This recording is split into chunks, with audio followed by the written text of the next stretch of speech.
travolge una 38enne in bici scaraventandole in un canale, la donna gravissima, critiche anche le condizioni dell'autista, il dramma a Treviso, strada ovest bloccata, la testimonianza del primo soccorritore. Dopo il tragico recupero dei corpi delle due ragazze, oggi a Premariacco un'altra giornata di ricerche per trovare Christian, le operazioni rese difficili dal maltempo. A Villorba, brutale aggressione ai danni di una giovane prostituta legata, avvolta in un lenzuolo e minacciata di morte. In manette un 44enne uscito da poco dal carcere per un episodio analogo. Femminicidio di Giada, dalla procura è arrivato un nulla osta per la sepoltura della giovane donna. I familiari in contatto con il comune questa sera alla fiaccolata dalla villetta di Vigonza.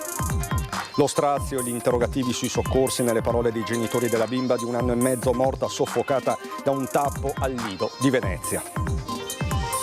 Meno 5 giorni al voto, ultimo appello degli industriali veneti alla politica. In Europa servono unità e le competenze migliori per contare di più.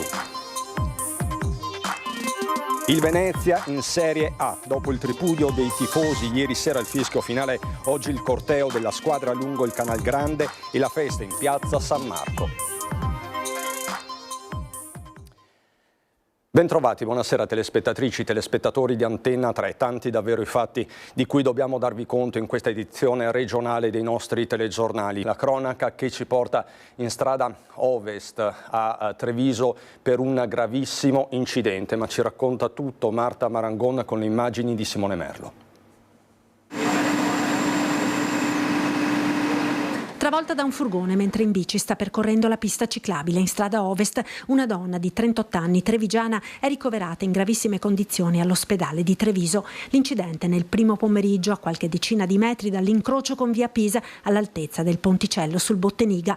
Il furgone fuori controllo è finito sulla pista ciclabile, ha travolto la giovane ed ha proseguito la corsa buttando giù il parapetto e finendo nel canale. In un primo momento nessuno si è accorto che oltre al mezzo anche la donna era stata trascinata in acqua. Scioccante la scena che si è presentata agli occhi del primo soccorritore, che racconta i drammatici istanti con la voce rotta dalla commozione. Ho sentito il botto e ho visto il camioncino decollare e andare giù di taglio sull'acqua. Ho parcheggiato la macchina per andare a soccorrere, ho detto quello del camioncino.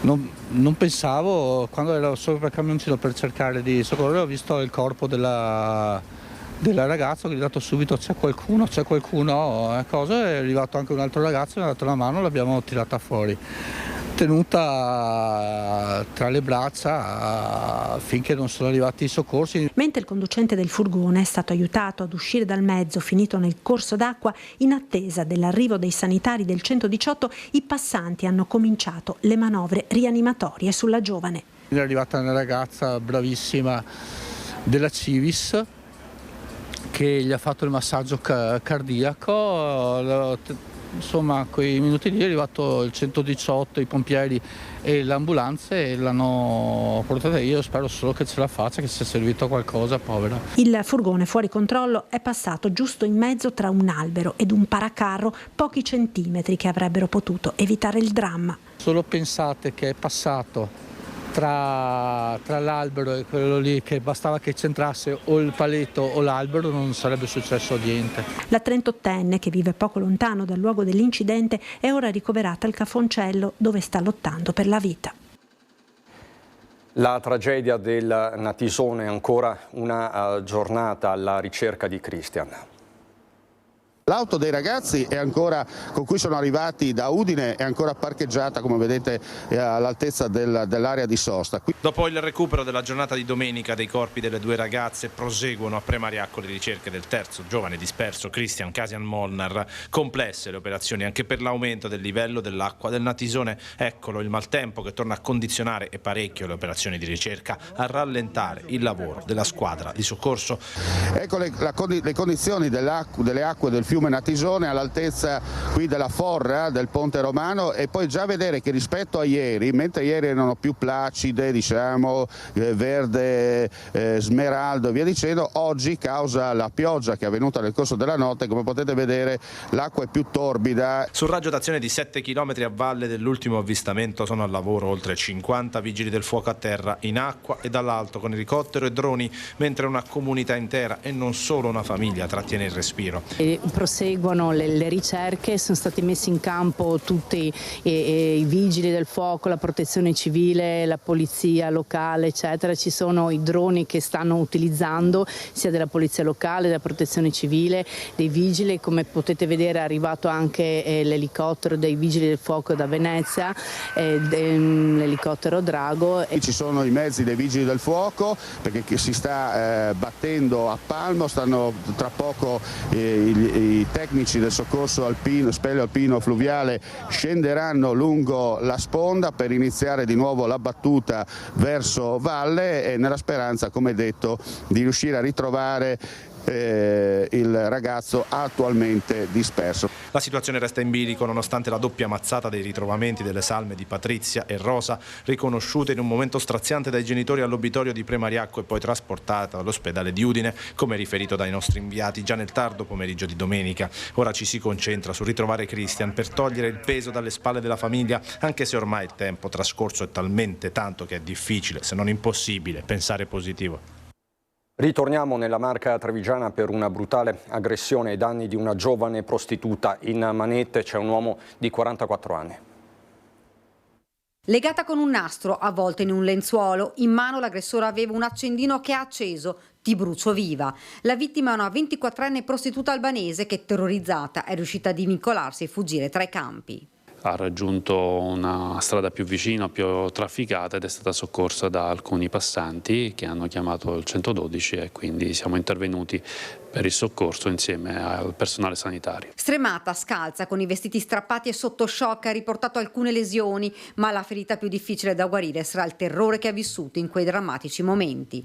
Il grave episodio è accaduto in via Roma a Villorba. L'uomo, 44 anni di Como, le si è avvicinato con l'auto con la scusa di volere una prestazione sessuale. L'ha fatta salire e poi si è diretto verso via Trieste in una zona appartata. Qui è scattata la trappola. Le ha legato le mani con il nastro isolante e poi l'ha letteralmente fasciata con un lenzuolo che le copriva il volto e metà del busto. Le ha immobilizzato le braccia stringendole un laccio all'altezza della vita e le ha applicato del nastro adesivo all'altezza della bocca per impedirle di urlare e chiedere aiuto. Voleva i soldi, voleva rapinarla. Le ha portato via la borsa con 350 euro, il cellulare e i documenti personali. Immediate le indagini che hanno portato in 2 mesi a identificare e arrestare il 44enne. L'uomo recidivo era uscito dal carcere a gennaio dove aveva scontato 5 anni per un episodio analogo. Aveva aggredito una prostituta in zona Preganziol. Insomma, un aggressore seriale gravato da numerosi precedenti come rapina aggravata, lesioni e violenza sessuale. Indagini complicate perché la vittima aveva solo fornito l'indicazione dell'auto utilizzata, una punto rossa. L'attività investigativa che la stazione Carabinieri di Villorba ha svolto è passata attraverso il setaccio delle telecamere che ci sono in quella zona e in quel territorio e attraverso le varie telecamere che fortunatamente garantiscono e concorrono nella sicurezza del territorio, sono riusciti a individuare il frame, il passaggio di una macchina, una punto rossa appunto, che è il risultato utile ancorché non si leggesse la targa. Poi gli accertamenti hanno portato a individuare l'auto dell'aggressore nei pressi di un esercizio commerciale, accertando come la stessa fosse intestata alla madre dell'indagato. Il 44enne aveva premeditato l'aggressione, in auto aveva tutto, nastro e lenzuolo. L'arresto è avvenuto a Silea a casa di un'amica. I carabinieri hanno dovuto fare intervenire i vigili del fuoco perché si era barricato dentro e non voleva uscire. Poi le trattative lo hanno portato a desistere, ora in carcere a Treviso con l'accusa di rapina pluriaggravata. Il femminicidio di Giada Zanola, dalla procura è arrivato il nulla osta per la sepoltura della giovane donna, con i familiari che sono in strettissimo contatto con il comune. Intanto a Vigonza questa sera la fiaccolata che partirà dalla villetta dove viveva la coppia, tra l'altro fiaccolata che vi trasmetteremo in parte in diretta nel corso di Ring, ma adesso facciamo il punto con Valentina Visentina. Ci sono 2 versioni che cambiano a poca distanza una dall'altra. Andrea Favero e i poliziotti della stradale della squadra mobile che la notte del 29 maggio lo hanno messo alle strette mostrandogli le immagini della sua auto ripresa sul cavalcavia Prati, ammette di essere salito sul gradone rosso del cavalcavia, di aver afferrato Giada Zanola per le ginocchia e di averla sollevata e gettata. Ammissioni parziali registrate nel verbale di fermo. Pochi minuti dopo, sempre quella notte, davanti al pubblico ministero Giorgio Giorgio Falcone, il 38enne camionista racconta di un vuoto di memoria. I suoi ricordi si fermano quando ha fatto salire in auto la compagna, dopo che lei, a suo dire, era uscita di casa a piedi in piena notte a seguito dell'ennesimo litigio. Due versioni diverse, ma il giudice per le indagini preliminari, Laura Alcaro, in base a quelle prime dichiarazioni fatte davanti ai poliziotti, ha emesso la misura custodia cautelare in carcere dopo l'interrogatorio di garanzia, dove Favero si è avvalso della facoltà di non rispondere. Ma per provare che Giada Zanola fosse viva, morta o stordita da farmaci nel momento in cui è stata gettata dal cavalcavia, serviranno gli esiti dei test tossicologici attesi tra un mese. Oggi intanto si svolgerà un altro esame, quello della pesatura del corpo, che servirà a comprendere se Andrea Favero fosse in grado di sollevare la donna e per osservare anche lo stato delle ecchimosi. Giada Zanola, poche settimane prima di morire, aveva confessato ad un'amica di aver paura che il compagno la avvelenasse. I rapporti tra i due erano sempre più tesi e con frequenti episodi di violenza. La 33enne infatti aveva anche mandato foto di botte e lividi sul suo corpo. Lei voleva iniziare una nuova vita con un nuovo compagno, un nuovo lavoro. Lui temeva che lei non gli facesse più vedere il figlio di 3 anni. Al Lido di Venezia ora parlano i genitori della piccola Elettra, la bimba di 18 mesi morta dopo aver ingerito un tappo. Chiedono verità. Ci siamo svegliati questa mattina dopo 3 giorni che praticamente non dormiamo e stiamo cercando un po' di racimolare i pezzi di quello che resta di noi per poi insomma cercare di capire cosa fare, cosa non fare. Non si danno pace Ivan Friselli ed Emily Massarotto, i genitori della piccola Elettra che ha perso la vita dopo aver ingerito un tappo in plastica mentre era a casa insieme a loro al Lido di Venezia. Aveva 18 mesi. Tanti i dubbi della coppia, che si chiede se nella catena dei soccorsi qualcosa non abbia funzionato e vuole andare fino in fondo per chiarire ogni dubbio sulla vicenda. Elettra infatti è stata portata prima al monoblocco del pronto soccorso del Lido, dove è stato poi chiamato l'elisoccorso da Treviso, che una volta atterrato con dei paramedici a bordo non è ripartito per un guasto al motore. Quindi si è reso necessario l'intervento di un secondo elicottero, questa volta da Padova, dove la bimba poi si è spenta.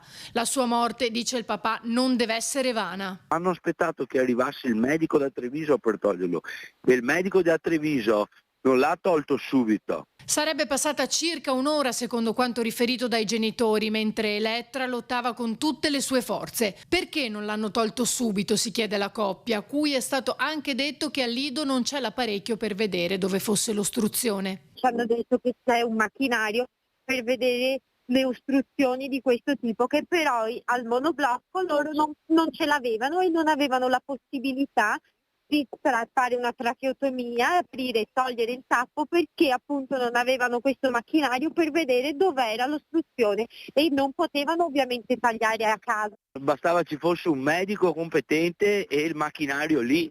In un secondo vedevano subito dov'era. Il dubbio della famiglia è uno: quel macchinario in dotazione all'ospedale poteva salvare la loro bambina? In un'isola come quella in cui vivo io, che è il Lido di Venezia, non ci sia un pronto soccorso con un medico caparbio e che non ci sia una struttura minima per garantire il servizio a queste 20.000 persone, che sono quasi tutte famiglie con bambini, che ci sia un minimo di sicurezza, se qualcuno, che la morte di mia figlia non sia vana. Ecco. Non è possibile che io sono arrivato al pronto soccorso e c'era la sbarra chiusa, non potevo neanche entrare con la macchina, sono dovuto saltare dentro al marciapiede con la macchina, sono entrato, non c'era nessuno, ho dovuto urlare perché venissero fuori. La gente deve sapere che se si mette male e vive al Lido praticamente è condannato a morte certa, perché non è possibile. Non c'è niente qui per un primo intervento reale. Voltiamo decisamente pagina, mi chiede la linea, gliela do subito. Lorenzo Maier che si trova a Venezia per i festeggiamenti del calcio Venezia in Serie A. Lorenzo Maier che ha un ospite, mi diceva davvero importante. Lorenzo. Buonasera a tutti, siamo in piazza San Marco, ci stiamo muovendo con il corteo del Venezia, ecco vedete qui il Mister un attimo, vediamo se riusciamo a mettere una grande vittoria. Grandissimo, un grandissimo sogno realizzato. Complimenti a questi ragazzi fantastici, ma complimenti a questi splendidi tifosi che oggi ci stanno regalando qualcosa di emozionante. E tanti cori, tu che eri già stato giocatore del Venezia, com'è venire qua da allenatore e vincere o dare un traguardo così importante? Da giocatore non ho mai vinto, adesso ho vinto da allenatore, è la cosa più bella, contro il cambio. Hai detto che avevi un po' tra virgolette un debito di riconoscenza verso il presidente, come ti senti oggi? Confermi di averlo salvato? L'allenatore più felice al mondo. Grazie mille, avete sentito Vanori ai nostri microfoni, è un corteo meraviglioso come state vedendo dalle immagini di Francesca Pezzo. Qui abbiamo anche tanti bambini. Come ti chiami? Sofì, Livia, Chiara, Elena. Allora Lorenzo, ritorneremo da te, eccoci, perfetto. Allora, al 3 un Forza Venezia tutti insieme. 1, 2, 3. Forza Venezia! Lorenzo, grazie infinite. Noi ritorneremo da te in apertura dell'edizione veneziana dei nostri telegiornali. Ora a Vicenza per parlare di false vaccinazioni Covid. È stata fissata per il 16 luglio prossimo la nuova udienza sulle false vaccinazioni Covid. 6 i patteggiamenti chiesti che saranno in discussione, tra questi anche quello della protagonista, la dottoressa Griglione Tecioiu, che dovrà rispondere degli oltre 1000 certificati di vaccinazione che sarebbero stati rilasciati senza aver iniettato le dosi di vaccino per ottenere il Green Pass. Obiettivo che avrebbe conseguito anche la cantante Madame e la tennista Camila Giorgi, un reato che è stato contestato assieme ad altri 23 imputati, la cui posizione verrà vagliata vista la richiesta del PM per il rinvio a giudizio. Meno 5 giorni al voto, c'è l'ultimo appello ai candidati degli industriali del Veneto. Avevano già richiamato all'ordine la politica. Ora, a pochi giorni dal voto delle europee, gli industriali del Veneto mettono sul piatto questioni concrete. Chi fa impresa ricorda che Bruxelles è più importante forse di Roma. A sottolinearlo oggi dall'Interporto di Rovigo per presentare l'asta navigabile dell'Alto Adriatico Milano-Venezia Leopoldo Destro, presidente di Confindustria Veneto Est, ora delegato nazionale ai trasporti e alla logistica. Il primo e assoluto tema è la centralità del sistema manifatturiero del Paese, del sistema dell'industria del Paese e dell'Europa, che deve essere al centro di una politica industriale vera per fare in modo che il nostro territorio, la nostra Europa rimanga competitiva di fronte alle grandi sfide che abbiamo davanti e di fronte a grandi potenze Cina e Stati Uniti che continuano comunque a progredire in maniera inesorabile. Competitivi, e per esserlo serve essere uniti. È indubbio che oltre alla competenza ci vorrà volontà di lavorare insieme. L'Europa deve essere unita, torno a dire, di fronte a grandi potenze che avanzano in maniera inesorabile. Abbiamo bisogno di essere uniti, di fare accadere le cose. Meno ideologia, più fronte comune per tracciare linee di sviluppo e soprattutto per contare. A monte serve un Paese con una visione forte e continua destro da allacciare alla rete europea. Noi vorremmo sicuramente prediligere le competenze, persone che ci vadano a rappresentare in Europa con competenze serie e forti sui temi contingenti e sui temi del futuro del nostro Paese. E a proposito di temi, ce n'è uno in particolare, sempre Anna De Roberto. Il mondo industriale si mette a confronto con le istituzioni per dar vita finalmente a quest'asta navigabile che finalmente riusciamo a realizzare, in quanto la Regione Veneto, con lo stanziamento di 40 milioni per l'innalzamento dei 3 ponti che ci collegavano al mare, sono attuati, e quindi in questo momento possiamo dare il via al trasporto fluviale di merci. Il primo passo, l'eliminazione dei colli di bottiglia, ovvero l'innalzamento dei ponti che collegano al mare. Poi dovranno essere attrezzati i porti. Il paper presentato oggi agli industriali del Veneto, firmato European House Ambrosetti, disegna le potenzialità dell'autostrada del mare dal punto di vista ambientale, ma soprattutto economico. Se andassimo a superare le barriere normative, ma anche i vincoli infrastrutturali che impediscono il passaggio, delle imbarcazioni, di categoria 5, che è la più ampia, noi riusciremmo appunto a ottenere entro il 2030 1,4 miliardi di valore aggiunto, quindi impatto molto significativo per queste province. Un valore aggiunto attuale di circa 500 milioni di euro, il 3% del PIL della provincia di Rovigo, ma la lotta è impari se si calcola la mole di merce trasportata dagli altri paesi europei e la quantità di distretti industriali che sarebbero sostenuti dal sistema idroviario del nord Italia. A confermarlo la presenza del vice ministro delle infrastrutture e dei trasporti Edoardo Rixi. Questa è la parte d'Italia che si presta di più, ovviamente, perché il bacino più importante è quello del Po e soprattutto nella parte terminale ha la potenzialità di rifornire aree industriali importanti e interporti da dove poi smistare il traffico verso le aree del centro Europa. Un'occasione anche per ridurre le emissioni nel bacino padano. I canali navigabili potrebbero dare la spinta decisiva all'Hydrogen Valley. Una sfida da vincere per il presidente destro in un paese leader dell'export, ma che deve assicurare la logistica come asset fondamentale. È giusto ribadirlo, in Veneto ci sono 500 chilometri di vie navigabili, di cui 223 corrono lungo le reti TEN-T. Abbiamo un potenziale per il trasporto fluviale e il trasporto acqueo molto importante. Buona serata.